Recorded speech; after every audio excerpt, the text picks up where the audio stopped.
కార్యక్రమం. ఈ మధ్య మళ్ళీ పిలుస్తారు సంప్రదింపులు మళ్ళీ ఈ రకంగా ఏదో ఒకటి నాయకులు పిలిచి జస్ట్ తుత్తుమంత్రంగా మన సమస్యలు పరిష్కరించకుండా ఏ కాలయాపన చేస్తూ మనల్ని అలాగే మన సమస్యను అలాగే గాలిలో చేస్తారు. ఎన్ని రోజులు అలా చూస్తున్నాం మనం.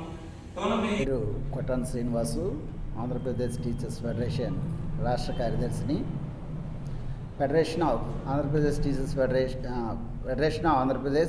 టీచర్స్ ఆర్గనైజేషన్ ప్యాప్టో ఆధ్వర్యంలో ఆగస్టు 2న జిల్లా కేంద్రంలో ధర్నా కార్యక్రమం చేసి ప్రభుత్వానికి మెమరాండం సమర్పించినప్పటికీ ఎటువంటి స్పందన లేకపోవడంతో రాష్ట్ర నాయకత్వం, ప్యాప్టో నాయకత్వం పిలుపు మేరకు అక్టోబర్ 7వ తేదీన విజయవాడలో ధర్నా కార్యక్రమానికి పిలుపునివ్వడం జరిగింది. ఆ కార్యక్రమానికి సన్నాహక కార్యక్రమంలో భాగంగా ఈ సమావేశాన్ని ఏర్పాటు చేయడం జరిగింది. అయితే మేము కోరుతున్న డిమాండ్స్ ఏవి విచిత్రమైనవి లేదా చాలా కష్టసాధ్యమైనవి కాదు, చాలా పాత సమస్యలే పరిష్కరించమని కోరుతున్నాము. విద్యారంగ సమస్యలు, ఆర్థికపరమైన సమస్యలు పరిష్కరించాలని కోరుతూ ఈ కార్యక్రమాన్ని చేపట్టడం జరిగింది.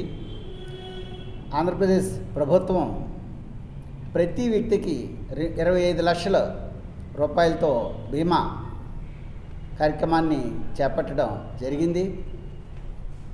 మేము ఉద్యోగులుగా ప్రతీ నెల ఈహెచ్ఎస్ పేరుతో 300 వరకు కాంట్రిబ్యూషన్ చెల్లిస్తున్నాము.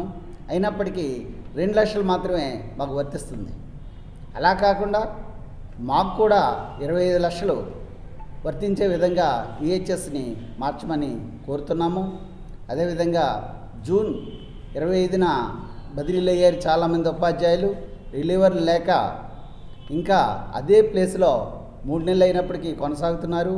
వారిని వెంటనే రిలీవ్ చేసే వరకు వచ్చేసి ఖాళీగా ఉన్నటువంటి పరిస్థితి ఉంది. కానీ ఇక్కడ నియమించబడుతున్నటువంటి ఉపాధ్యాయ పోస్టులు కేవలం మన జిల్లాలో చూస్తే ఎన్ని పోస్టులు ఉన్నాయంటే ఉమ్మడి జిల్లా కేంద్రంగా చూసుకుంటే చాలా తక్కువ పోస్టులు ఉన్నాయి. ఒక్క అల్లూరు సీతారామరాజు జిల్లాలోనే ఏజెన్సీలోనే ఏ మల్లాని చూసినా సరే 90 నుండి 100 పోస్టులు వచ్చేసి ఖాళీగా ఉన్నాయి. ఇక్కడ ఏజెన్సీ 11 మండలాల్లో సుమారుగా చూస్తే 400 నుండి 500 పోస్టులు ఖాళీగా ఉన్నాయి. కానీ అవన్నీ కూడా ఫిల్ చేసేటువంటి పరిస్థితి ఇక్కడక్కడ కనిపించడం లేదు. కాబట్టి ఈ రకంగానే వచ్చేసి ఉపాధ్యాయ పోస్టులు నియామకం చేపట్టకుండా అలానే కళాశాలల్లో అధ్యాపక పోస్టులు నియామకం చేపట్టకుండా మరి నాణ్యమైనటువంటి విద్యని ఆశించడం అనేది అనాలోచిత చర్యగా మేమైతే తెలియజేస్తూ ఉన్నాం. అంతేకాకుండా మరి ఏదైతే ఉద్యోగ ఉపాధ్యాయ ప్రధానమైనటువంటి డిమాండ్స్ ఉన్నాయో మరి 12వ పిఆర్సీ కమిటీని తక్షణమే ఏర్పాటు చేయాలి. అలానే పెండింగ్లో ఉన్నటువంటి 4 డిఎల్ని మరి తక్షణమే రిలీజ్ చేయాలి. అలాగే బోధనేతర కార్యక్రమాలైనటువంటి అనవసరమైన యాప్లన్నింటిని కూడా తక్షణమే రద్దు చేసి ఉపాధ్యాయుల్ని, అధ్యాపకుల్ని కేవలం బోధనకు మాత్రమే పరిమితం చేయాలి. అంతేకాకుండా ఈరోజు ప్రధానంగా వచ్చేసి ఇక్కడ అసెస్మెంట్ బుక్లెట్ విధానాన్ని తీసుకొచ్చింది.